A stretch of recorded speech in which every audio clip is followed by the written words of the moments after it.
When I was young, I grew up in England. My dad was a missionary and had no money. So we never got vacations. We never went to the movies. We never went out for dinner. Maybe 2 or 3 times in my 7 years I lived there, we got to do those kinds of things.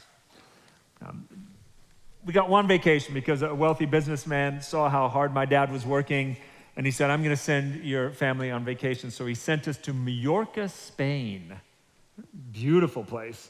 For a little boy who grew up in the northern part of England, I was stunned when I got there because there was this big orange thing in the sky. And the sky was blue. I'd never seen either of those things before. I was blown away. I really liked the feeling of that orange thing on my face. I loved the water. I loved the beach. I would have stayed there forever. It was heaven. One day, it was time to go in. My mom called from by the pool, Stuart, can you bring the children in, please? It didn't sound anything like that. It's just... And my dad said, okay, I'll bring them. And he said, come on, Pete, let's go, let's go. I said, oh, I don't want to go. I wasn't feeling like being obedient. Peter, let's go. All right, come.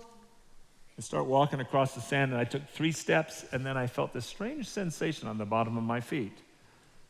They were burning. That sand got hot. See, I was from England. Our sand was never hot in England. It was cold.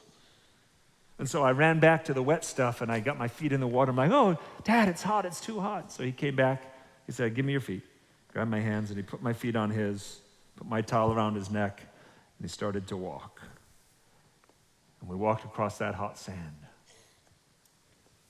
And I obeyed him.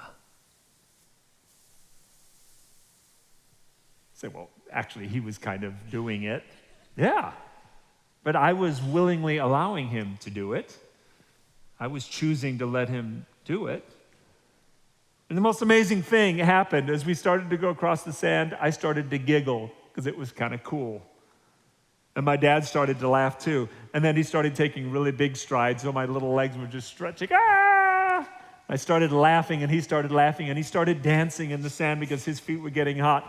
And we just had such a fun moment. And you know what happened? Our love for each other deepened in that time of my obedience to him. You see, every time we obey, someone gets loved. Even though it's him doing the obeying through us. You follow this?